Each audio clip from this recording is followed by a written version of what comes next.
नंद ने अपने लाला के नाम से जन्म हुआ, उत्सव हुआ, सबको विदा कर रहे थे और दान करने लगे सब ब्राह्मणों को। एकादशौरवर्धितम योगा गौमेधाम जगति भव। एक एक ब्राह्मण को 11-11 गायों का दान कर रहे हैं। एक ब्राह्मण को 11 गाय। अनगिनत ब्राह्मण आए आशीर्वाद देने, मंत्र पढ़ने, सबको गाय दे रहे हैं। और गाय कैसी? वस्त्र पहनाकर, स्वर्ण पहनाकर, श्रृंगार करके। है तुम्हारी तरह नहीं है कैसे गाय मरने पे आ गई, चलो गौशाला छोड़ दो। है हमारे द्वार पे मर जाएगी तो पाप लग जाएगा, तो गौशाला में छोड़ के आएंगे बूढ़ी गाय को, बीमार गाय को। जो बूढ़ी गाय, बिना दूध देने वाली गाय को गौशाला आदि की तरफ भेजते हैं, उन लोगों का बुढ़ापा खराब होता है, वो लोग बूढ़े होकर दुख पाते हैं। जो बूढ़ी गाय को घर से निकालते हैं, मानो उन्होंने अपने माता पिता को, स्वयं भगवान को घर से निकाल दिया, ऐसा पाप लगता है उनको। और बचना चाहते हैं पाप से, और पैदा हो जाता है पाप। दरवाजे पे गाय मरती है, पाप लगता है, ऐसा लोग मानते हैं, पर ऐसा शास्त्र नहीं कहता।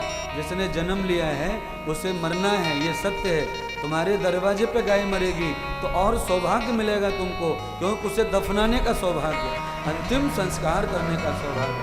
अरे गड्ढा खोदकर साड़ी पहनाकर जब उसे दफनाओगे तो लक्ष्मी प्रसन्न होंगी, पार्वती प्रसन्न होंगी, और तुम्हारी बरकत मिलेगी बुढ़ापे को। अंतिम समय तुम्हारा भी अच्छा हो सकता है। कभी बूढ़ी गाय को बाहर भेजना ठीक नहीं है। अपने बच्चे का भला करने के लिए बाबा दान कर रहे गाय इनको। आप भी समझ लो कथा को। स्वयं नारायण का अच्छा हो, भगवान का अच्छा हो, तो गौदान किया जा रहा है, गौ सेवा की जा रही है, और गौ महोत्सव मनाया गया।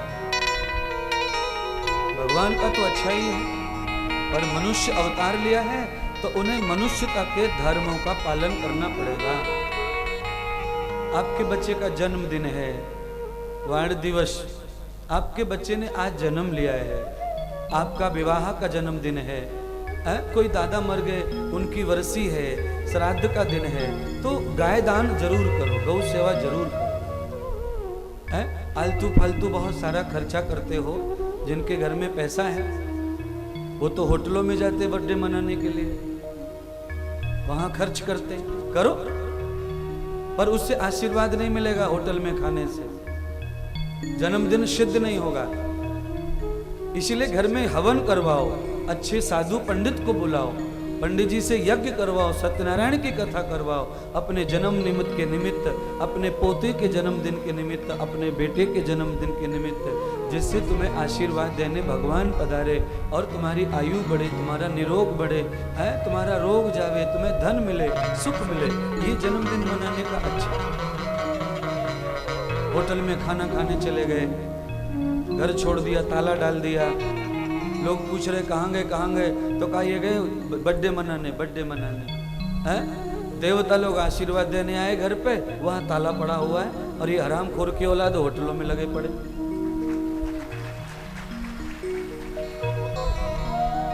एक आध को गाली लग जाएगी तो नाराज मत हो जाना।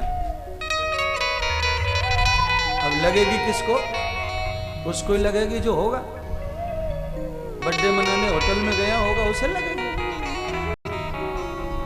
सत्यम वर्धिताम यथा मूलम। भाई भागवत सुनने आए हैं ना, तुम्हें भागवत की बात तो बताऊंगा, इनको कैसे छुपा के रखो, फिर मुझे ही पाप लगेगा छुपाने का।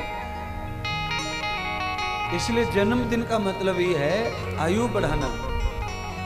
आज मैं इतने साल का हो गया, ये तो पता चल जाता है जन्मदिन से, पर और कितने दिन रहेगा ये पता चलता नहीं है। और महाराज क्या कह रहे? महाराज ये कह रहे तू कितने दिन का हो गया ये मत पता कर, और कितने दिन दुनिया में रहेगा ये खोज कर। ये खोज कौन करेगा? जिसने आयु दी है, जिसने जीवन दिया है, वो परमात्मा सद्गुरु है, वही तुझे बताएगा कि तू और कितने दिन अच्छे बुरे काम करेगा। तो कथा करो, कथा बड़ी सस्ती हो जाती है। क्या लगता है सत्यनारायण की कथा को? इतनी सी सामग्री में हवन हो जाता है, 100 ग्राम घी में हवन हो जाता है, पंडित जी के मुंह से 2 मंत्र हो जाएं, घर भी पवित्र हो जाएं, देवता प्रसन्न हो जाएं और आशीर्वाद मिल जाए। शतायुष्यः सहस्र वर्षम पुण्यम भवतभद्राः शतम जीवेम सरदाः शतम शृणुयाम सरदा शतम प्रप्रवाम। आशीर्वाद दे रहा हूँ सबको, सबका जन्मदिन है आज, ऐसा समझ लो।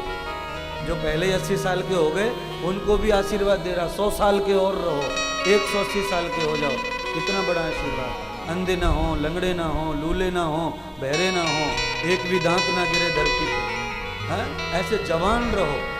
100 साल से पहले एक बाल सफेद ना हो तुम्हारा, ऐसा आशीर्वाद हम दे रहे हैं। होटल वाले क्या देंगे बताओ? बिल फाड़ लेंगे 5-6 हजार रुपये,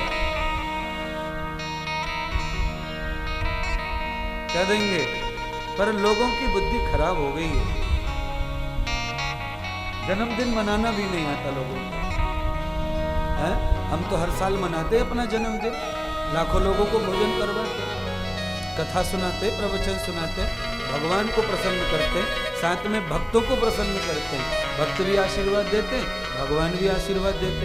जब दोनों तरफ से आशीर्वाद मिल रहा है तो मौत नहीं आएगी, फिर रोग नहीं आएंगे, तकलीफ नहीं आएंगी।